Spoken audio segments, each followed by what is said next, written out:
Hey guys, welcome to my channel. আজকের ব্লগটা শুরু হচ্ছে একদম ধর্মতলা এক্সপ্ল্যানেড বাস স্ট্যান্ড থেকে, যেখান থেকে দীঘার প্রচুর বাস ছাড়ে অল টাইম। আমরা আছি এখন মায়ুরিতে, মানে আর কি আমরা যে বাসটাতে যাচ্ছি সেই বাসটার নাম আছে মায়ুরি।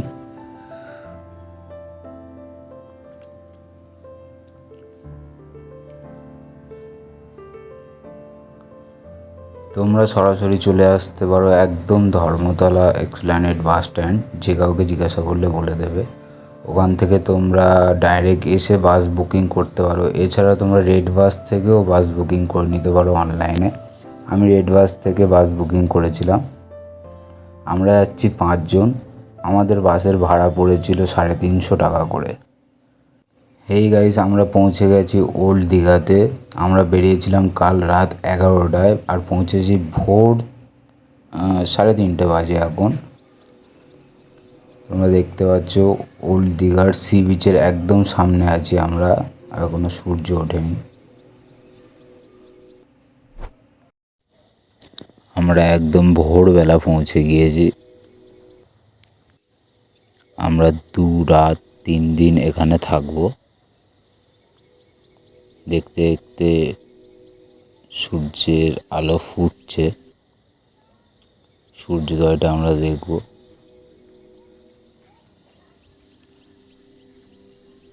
সবাই অনেকটা এক্সাইটেড ছিল এই টাইমটায়, আর খুব ভালো লাগছিল আমাদের। সমুদ্রের পাড়ে পুরো আমরা একা ছিলাম। একটু পাটা ভিজিয়ে নিলাম জলে। প্রায় সকাল হয়ে গেছে, সূর্যটাও উঠতে শুরু করেছে। তোমাদের আমি আগে থেকে একটা কথা বলে রাখি, দীঘায় ডিসেম্বর, জানুয়ারি, ফেব্রুয়ারি এই 3টে মাস সব কিছুরই দাম একটু বেশিই থাকে।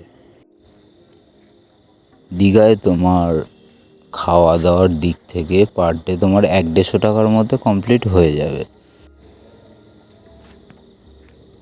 আমি তোমাদের বলবো দীঘায় আসলে ম্যাক্সিমাম 2 থেকে 3 দিন তোমরা থাকো। দেখতে দেখতে তোমাদের 2 থেকে 3টে দিন কিভাবে কেটে যাবে তোমরা নিজেরাই বুঝতে পারবে না। এখানে তোমরা থাকার জন্যে অনেক পরিষ্কার পরিচ্ছন্ন 1 থেকে একাধিক হোটেল তোমরা পেয়ে যাবে। যেমনটা আমি তোমাদের বললাম, 150 টাকায় তোমাদের খাওয়া দাওয়াটাও কমপ্লিট হয়ে যাবে পার ডে।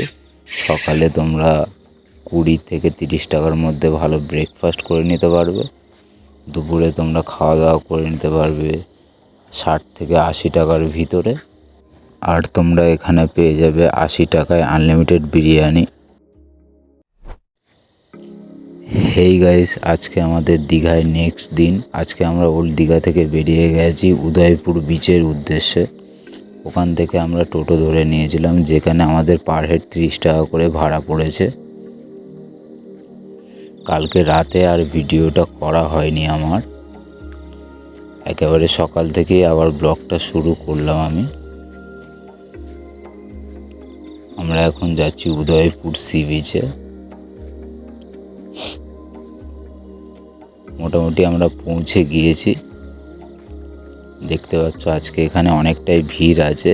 তারও একটা কারণ আছে, এখানে আজকে আছে একটা পুজো, তাই এখানে আমিষ কিছু আর পাওয়া যাচ্ছিল না আজকে। এমনিতে মাছ ভাজা থেকে শুরু করে সব কিছুই পাওয়া যায়। এখানকার ঢেউটা খুবই অল্প ছিল। তোমরা দেখতে পাচ্ছ চারিদিকটা।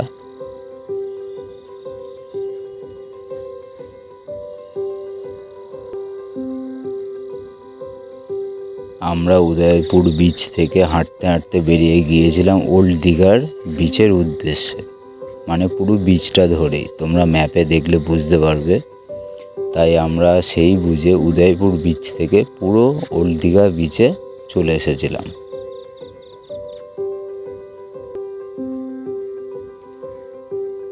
আমরা আর গাড়িতে করে আসিনি, আমরা বিচ ধরে হেঁটে হেঁটে চলে এসেছিলাম, যেটা তোমরাও করতে পারো।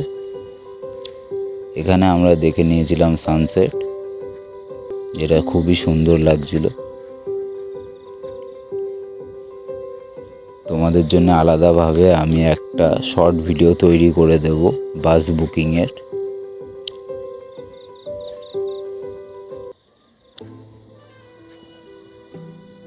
সন্ধে হয়ে গেছে, আমরা চলে এসেছি বিচের কাছে। এখানে বসে বসে মাছ ভাজা আর চা খাওয়ার মজাটাই আলাদা। আমরা যে হোটেলটা নিয়েছি এখানে তার ভাড়া পড়েছিল 700 টাকা করে পার ডে।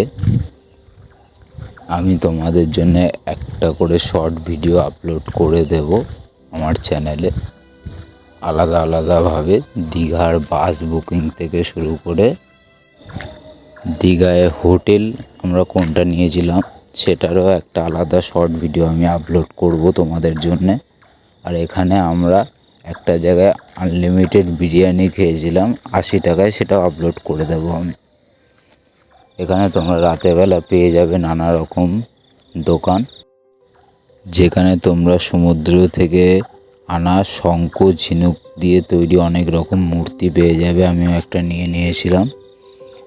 আজকেই দীঘায় আমাদের শেষ রাত, কালকে আমরা হোটেল চেক আউট করে নেব সকালে।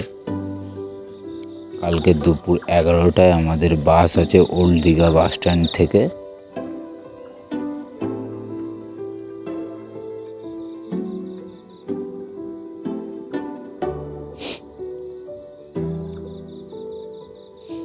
এই দোকান দিয়ে আমি কিনে নিয়েছিলাম আমি একটা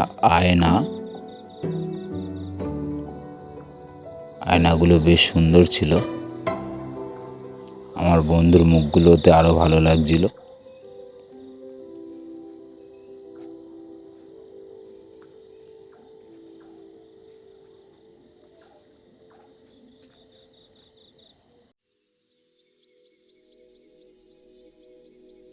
আজকে লাস্ট দিন আমাদের দীঘায়। রুম আমরা অলরেডি ছেড়ে দিয়েছি, চেক আউট করে নিয়েছিলাম আমরা সকালবেলা। আমাদের বাস আছে দুপুর 12টা নাগাদ। ততক্ষণ আমরা এখানেই থাকবো, একটু সময় কাটাবো। জায়গাটা এতটাই সুন্দর, হট করে তোমার বাড়ি যেতে ইচ্ছা হবে না। সকালে এরকম জমজমাট থাকে, রাতে তো আরোই। সকালে ঢেউটা একটু বেশিই পাওয়া যায়, সমুদ্রের জল অনেকটাই কাছে চলে আসে পাড়ের, আর বেলায় এটা অনেকটাই দূরে চলে যায়।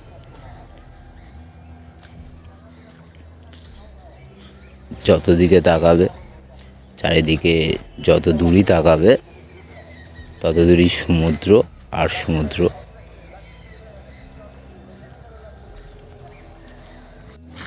চারিদিকে শুধু জল আর জল।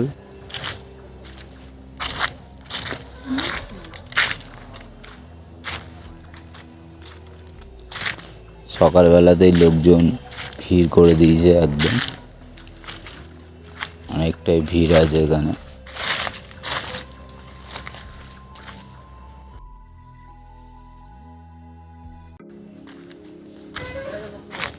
ফাইনালি আমাদের বাস চলে এসেছে, আমরা এবার বেরিয়ে যাব বাড়ির উদ্দেশ্যে। দেখতে দেখতে আমাদের বাসও ছেড়ে দিয়েছে।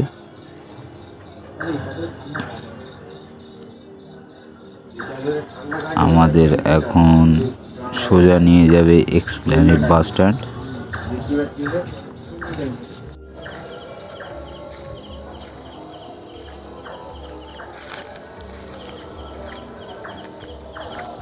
এই যাতায়াতের মধ্যে বাস একমাত্র দাঁড়াবে কোলাঘাটে।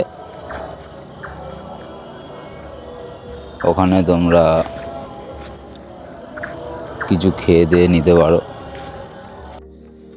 বাদবাকি যে ইনফরমেশানগুলো তোমরা এখনও পাওনি ভিডিও দেখতে দেখতে, সেগুলো সব আমার শর্ট ভিডিওতে পেয়ে যাবে। খাওয়া দাওয়া থেকে শুরু করে গাড়ি ভাড়া, গাড়ি বুকিং থেকে শুরু করে হোটেল, বাদবাকি সব কিছুই আমি শর্ট ভিডিওতে আপলোড করে দেব।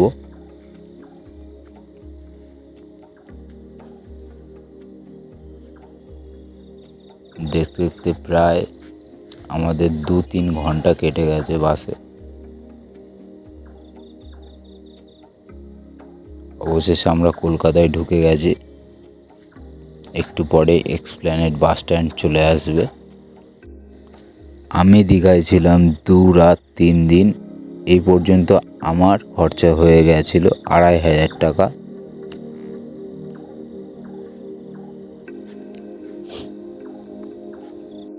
আমি গিয়েছিলাম ফেব্রুয়ারি মাসে।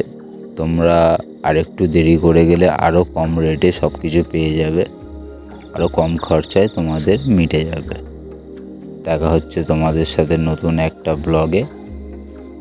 আজকের জন্যে এইটুকুই। টাটা।